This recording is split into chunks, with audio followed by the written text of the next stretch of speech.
You as the brand, you should always try to think more creative. Like, what is the most visible, maybe not available opportunity for me to tap into? You're listening to 15-Minute Mastery, a show that empowers you with insights from leading iGaming experts to enhance your personal or business performance. The show is brought to you by the AI-powered data analytics platform Blask and supported by tech-driven affiliate and media company Already Media, Lala Stars, the leading casino partnership program, and Next.io, the world's iGaming community. Hello and welcome back to 15-Minute Mastery. Today, Dmitry's in the hot seat discussing different sponsorship formats and how to pick one that's most effective. Welcome back, Dima. Hey, John. It's always a pleasure to be here. Okay, so let's kick things off. What are the different sponsorship formats available to iGaming businesses looking to grow their brand? Yeah, I think based on the country, this list could be slightly different, but I think in general, you have two kinds of sponsorships. The one which is used to build brand awareness and the one which is used to build any of your brand attributes. Talking about the brand attributes, I think we've done the episode about it earlier, but you probably want to influence your trust attribute, like speed attribute, and something related to your brand and its persona. So the brand awareness ones are quite simple.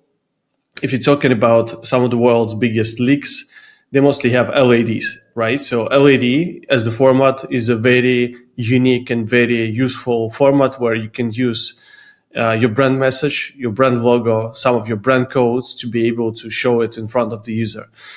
But most important and probably the most credible one and the most brand awareness driven one is the front of the shirt sponsorship, right? So this is probably the one which is the most desirable for everyone. So I think based on the league, this is either available or taken or prohibited for the iGaming companies, like, for example, in English Premier League, which is going to happen soon. But if you think about the shirt and the uniform of a player in any sport, whether it's cricket, whether it's football, you can see this in even like boxing or MMA.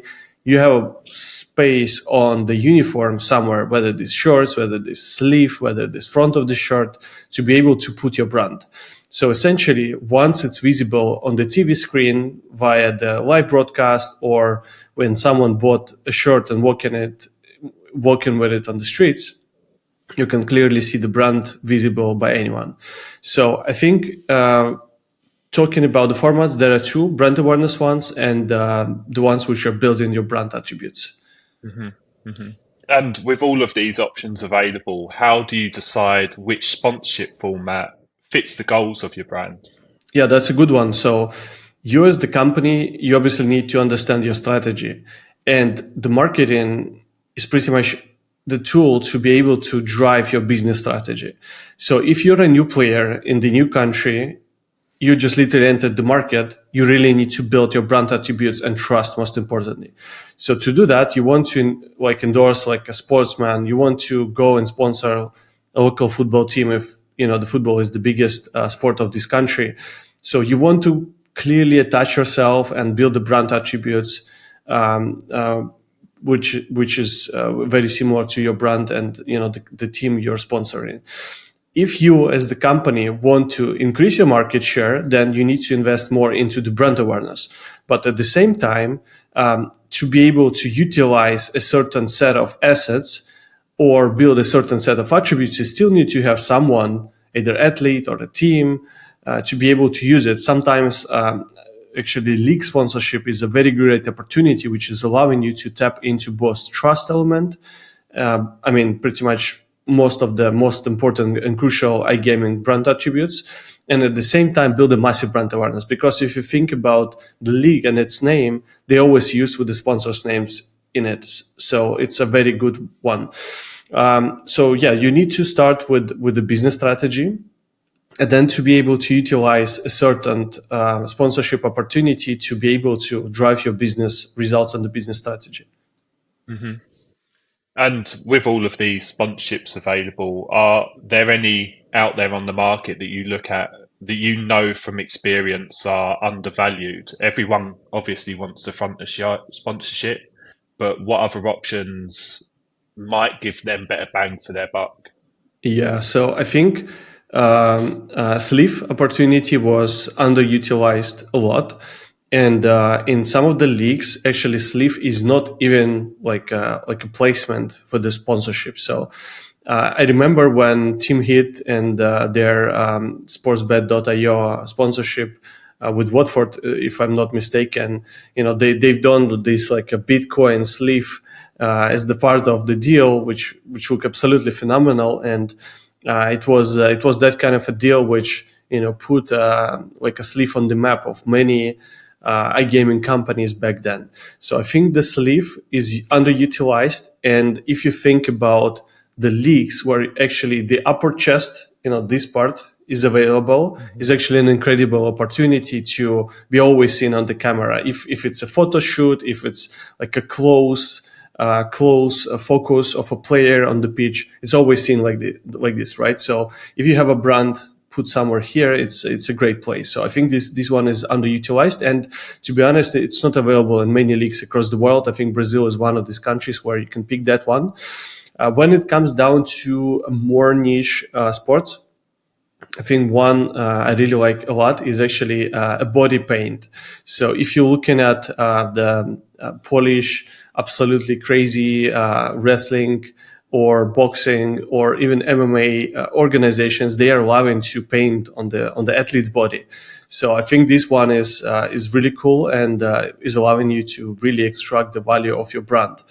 Back in the days when UFC they allowed to use sponsors on the shorts, it was a good one because you could attach yourself and could be very visible during certain time frames of a game, and then you can obviously use this like as a beautiful screenshots all over the place. So I think there is there are a few formats available for sure, but you as the brand, you should always try to think more creative, like what is the most visible, maybe not available opportunity for me to tap into. If your country, if your league doesn't have any of those, maybe you can try and go with speak with the federation to be able to come up with something new.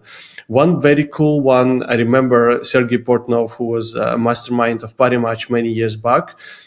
He was always talking about 3D carpets. I don't know if you saw these ones, but these are like these little carpets which are placed just behind the pitch. And when there's like a penalty, when there's like highlights of the scores, they're always visible because they're next to the goalpost, right? So this is where I think that was one of the most underutilized formats, and he always knew that this is the best because you can always see it on the camera. And I don't think many countries actually using that one. And those who are using, I think this is like one of the best opportunities. And yeah.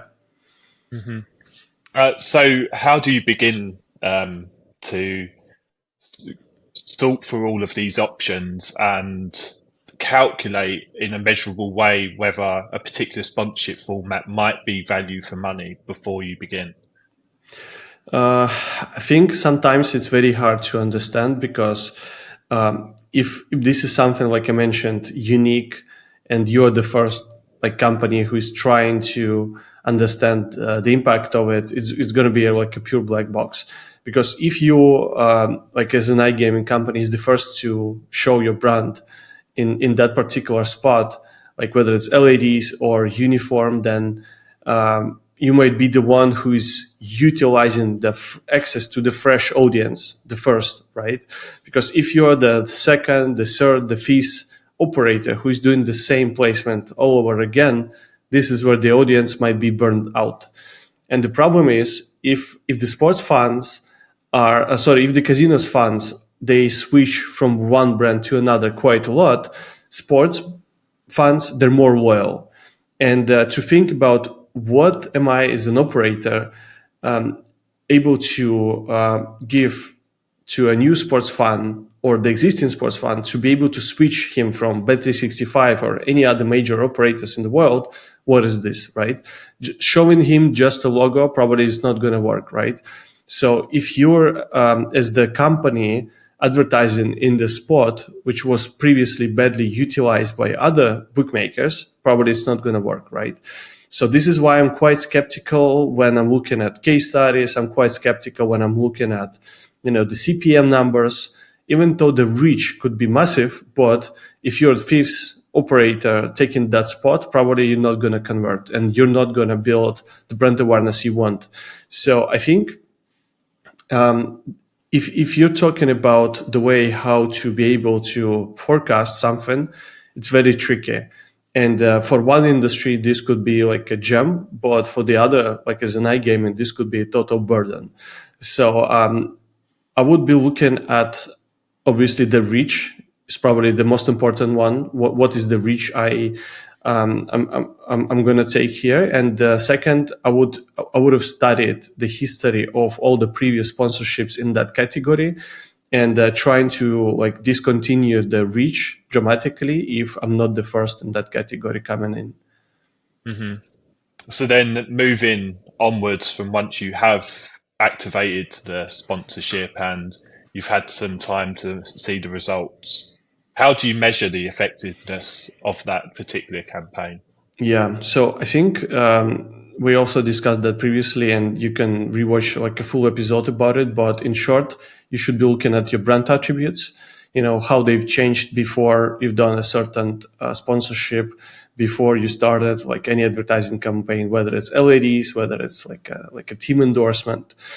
And the most importantly, you need to understand the change in your share of voice and the brand awareness, where brand health tracking methods coming in place. Blask is probably the iGaming's leading tool, will allow you to understand the impact of your brand awareness according to a certain time frame, a certain game. And we just recently done a really cool post about it, about the Botafogo effect of Parimatch in Brazil, which is literally closely attached to the games of Botafogo. So Blask will allow you to do that. So what I'm recommending is to do a brand health tracking study before any of the major sponsorships. For some brands, picking up a few influencers might be the one as well. So you need to understand what are the attributes of your brand, and then to measure it on the go. So Blask is a really cool tool which will allow you to understand all of those. Yeah, awesome answer. So one thing that it occurs to me is that it always feels like a cat and mouse game with iGaming, brands wanting to have placements on the front of shirt, and then regulators and governing bodies of those sports stopping that activity from being able to happen. Premier League, prime example, right? So how can iGaming companies continually adapt to these changes without having to keep thinking of continued creative placements of sponsors, shirts, and probably socks soon? And Yeah, the short answer, I don't think it's possible, because if you're as an iGaming brand not agile enough, not creative enough, not fast enough, you're probably already gone. So the COVID was a great example when all these world's largest companies, they couldn't like adapt to the new reality when there is no sports, right? So I think you always need to understand what's going on in the market. You need to understand, what kind of sponsorship opportunities available, who's utilizing them, for how long, to be able to find a new creative way of how to advertise your brand. There is one very interesting technique which is called surrogate branding, right? So if you think about, alcohol industry, tobacco industries, they were prohibited for ages. And they were always finding a very creative and unique way on how to be able to showcase their brand in front of their audiences. So I think surrogate branding is one of the techniques which will allow you to put your brand in front of the eyes of the audience anytime, anywhere. So I think this is where you need to come up with a very creative strategy, sometimes very radical strategy, on what is your surrogate brand and whether you can have one. Because launching another wannabe surrogate brand which is very similar to the rest of the market is not going to work either. So I would recommend not spending your money in the surrogate brand, which is not enough of advertising and which is not having like an extra funnel and an extra engagement. I've seen a few examples of Vivian in Italy. I've seen a few examples of Leo Vegas, even though these guys are pouring like a very big budgets, I think this can be done in a much better way, in much more engaging fashion. So I think you as the brand, you always need to find a way how to reach the audience. You need to test it. And English Premier League is the world's greatest example on how you cannot rely on just one advertising and sponsorship source, which can be taken one day. And the regulation in the world is getting more strict. And this is where the iGaming brands, they need to be as creative as ever. That's a great episode, Dima. You've shared so many great insights there, and it has been an absolute pleasure listening to you share your thoughts today. Thanks, Arjan.